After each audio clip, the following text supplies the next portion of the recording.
معلومة كده على السريع. السلام عليكم ورحمة الله وبركاته. الأول معلومة كده على السريع اللي هي فكرة الخل، عصير الخل والليمون لما برشه للكلب عشان ما يجيش هنا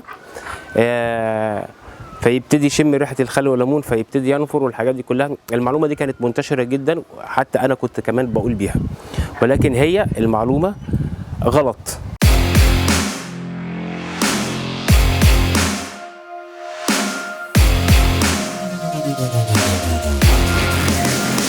او الكلب بيفهمها بطريقته هو او فلسفته هو غلط.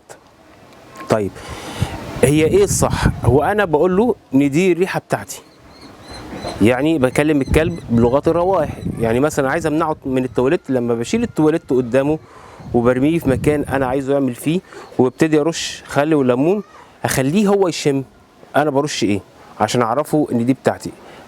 اوكي، وبعد كده بعملها في الاساس وفي حاجات كتير قوي، وهبتدي اكرر الموضوع ده عشان يبقى عارف ان هو انت سوري زي ما انت بتبول قدامه.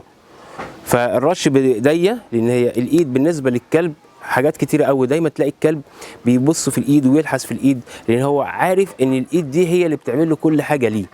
فلما انت بترش الخل والليمون قدامه بايدك هو بيعتقد ان دي ريحتك، فانت بتكلمه باللغه بتاعته، بتقول له ما تعملش حاجه هنا او ما تلعبش هنا لان دي ريحتي. ده بياتي يعني دي البدايات او انك تفهمه. هي ممكن تقعد معاك من حوالي يوم 3 4 بالكتير قوي 5، شرط يكون الكلب فاهمها وما تيأس، عشان بعد كده هبتدي اعاقب. يعني مثلا الاول ما اجيش اعاقب على الشيء اللي هو الكلب عمله او بوظه بسنانه او بتواليت او الكلام ده، وابتدي اعاقب هو ما فهمش. انت هتعاقبه ليه؟ لانك لازم تعرفه الاول ايه الغلط، ايه البديل، ايه الموضوع اللي انا عملته، او ايه الحاجات اللي انت مش المفروض انك تعملها، وبعد كده عاقب.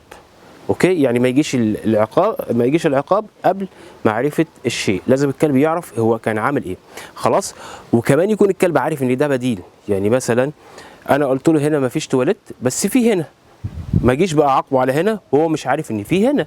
اوكي، لازم اوجد له البديل او اوجد له المكان التاني عشان اقدر اعاقبه على هنا، فلما هو يتعاقب هنا يعرف ان في مكان تاني في ذهنه التاني اللي هو هنا.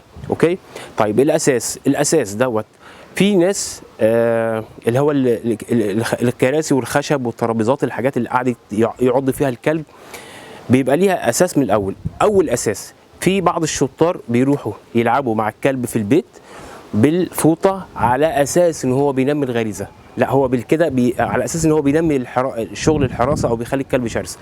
للاسف انت كده بتنمي غريزه العض، فالكلب بيبتدي عايز ينعش موضوع العض ده، فبيبتدي يعض في اي حاجه كلعب ممكن يعملها في ايديك. فالخطأ الفادح اللي احنا بنقع فيه كلنا ان احنا بنلعب الكلب بالفوطه، ده نوع من انواع اللعب السلبي مش الايجابي، ورسالته للكلب او طريقته للكلب ان انا بنمي غريزه العض.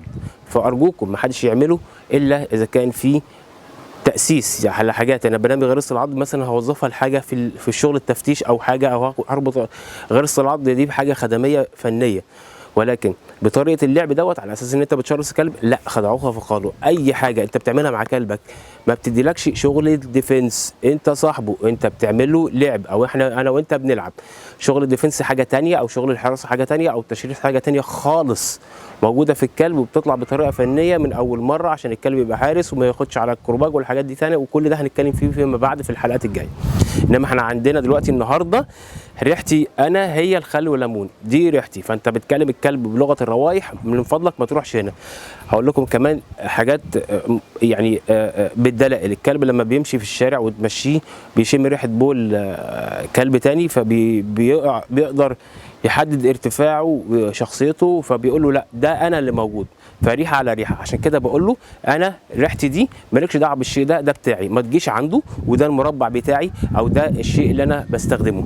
فبيبتدي يحترمك كليدر. لو انت فرضت عليه انك انت تكون ليدر بالفلسفه بتاعته وبالطريقه الفنيه اللي انت بتتعلمها من المدرب، فبيبتدي يعرف ان انت ليدر، فبتكلمه بلغه الروائح، فبيعرف ريحتك يحترمها وما يعملش الشيء اللي انت تعبان منه. اي حاجه عن الموضوع دوت وازاي تبقى ريحتك انت هي الاساس، او انت اللي بتكلم كلبك عن طريق الريحه اللي هي لغته اصلا في الاساس اللي ربنا خلقها عليه، كلموني وابعتوا لي كومنتات وانا هقول لكم على التفاصيل الممله في موضوع ازاي تبقى انت ريحتك الاساسيه في بيتك او في مكانك، وتلغي الكلب، تلغي سلوكيات الكلب اللي بيطلعها عليك بالسلبيات. كابتن عبد الكريم، تدريب الكلاب.